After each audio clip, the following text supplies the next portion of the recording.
Hello guys, I'm Lalit Agrawal. Welcomes you all on your own coding channel CodeFreaks made by you, made for you.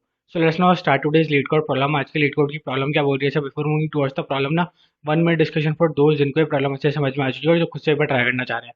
देखो यहाँ पे क्या है कि कोई सा भी आप ट्राइवर्सल लगा सकते हो, उसमें तो कोई डाउट वाली बात थी ही नहीं। लेकिन अब यहाँ पे एक इंपॉर्टेंट बात जहाँ पे आपका कंसेप्ट या फिर आपका आंसर कहाँ रॉन्ग हो सकता है वो मैं पहले बता दूँ कि जैसे मान लो यहाँ पे 1 है, ठीक है। अब 1 के लेफ्ट में 2 है। आपने ये तो चेक कर लिया कि 1 के लेफ्ट में अगर दोनों में ट्रू 2 हो तो ट्रू आएगा, ठीक है। या फिर अगर ना हो तो -1 या फॉल्स जो भी है, ठीक है। लेकिन अगर यहाँ पे लेफ्ट में कोई वैल्यू ही नहीं हुई, ठीक है, लेट जस्ट सपोज कि यहाँ पे लेफ्ट में कोई वैल्यू नहीं है और यहाँ पे लेफ्ट में वैल्यू है 2, तो उस केस को कंसिडर करना मत भूलना। वहाँ पे रिटर्न -1 या फिर रिटर्न फॉल्स जो भी है वो आएगा, ठीक है।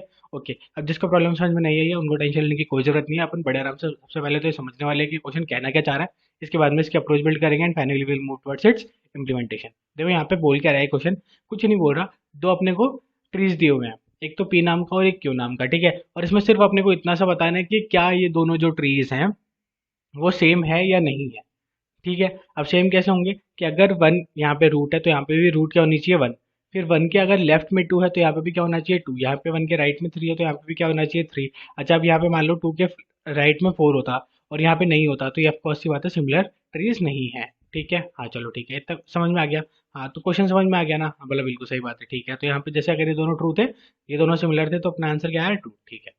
अच्छा, अब ये करेंगे कैसे करेंगे कि अब ये बहुत ही सिंपल चीज़ है। कोई सा भी ट्राइवर्सल लगा दो, ट्राइवर्सी तो करना है ना, ट्री के ऊपर ट्राइवर्सी तो करना है। बोला हाँ ठीक है, कोई कोई सा भी लगा दो, in order, pre order, post order, कोई सा भी लगा दो। तो कल अपन ने प्री ऑर्डर किया था, इसलिए अपन प्री ऑर्डर से देख लेते हैं, जिससे आपसे क्या है मेंटेन रहे कि हाँ उसी वे में हो रहे हैं सारे के सारे क्वेश्चन, ठीक है। तो प्री ऑर्डर में होता क्या है, सबसे पहले अपन रूट को देखते हैं, बिल्कुल सही बात है।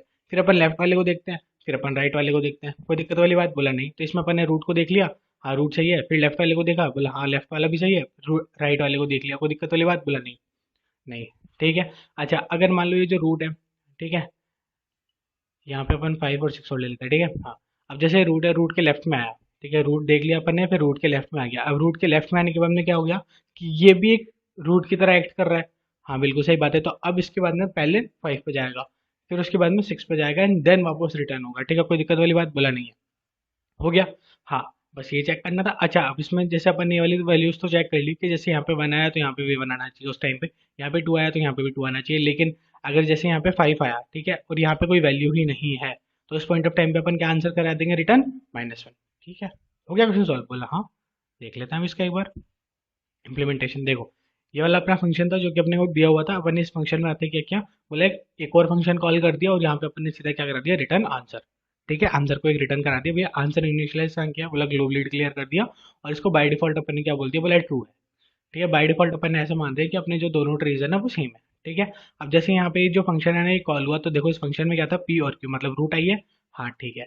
तो जैसे ये आई आती है, अपन ने सबसे पहले तो क्या बोला? बोले इन दोनों की अभी जो यहाँ पे ये खड़े हैं, ठीक है, इस पोजीशन पे दोनों की वैल्यू एग्जिस्ट करती है? बोला हाँ, ठीक है। दोनों की अगर वैल्यू एग्जिस्ट करती है तो क्या इनका जो रूट है वो इक्वल है? अगर नहीं है तो फॉल्स कर दो। अपन ने क्या बोला? नहीं है तो फॉल्स कर दो, ठीक है। ओके, उसके बाद में क्या करो? दोनों के लेफ्ट के लिए कॉल कर दो। हाँ, यहाँ पे दोनों के लिए लेफ्ट के लिए कॉल हो गया एक बार, और फिर दोनों के राइट के लिए कॉल हो गया। कोई दिक्कत वाली बात? बोला नहीं।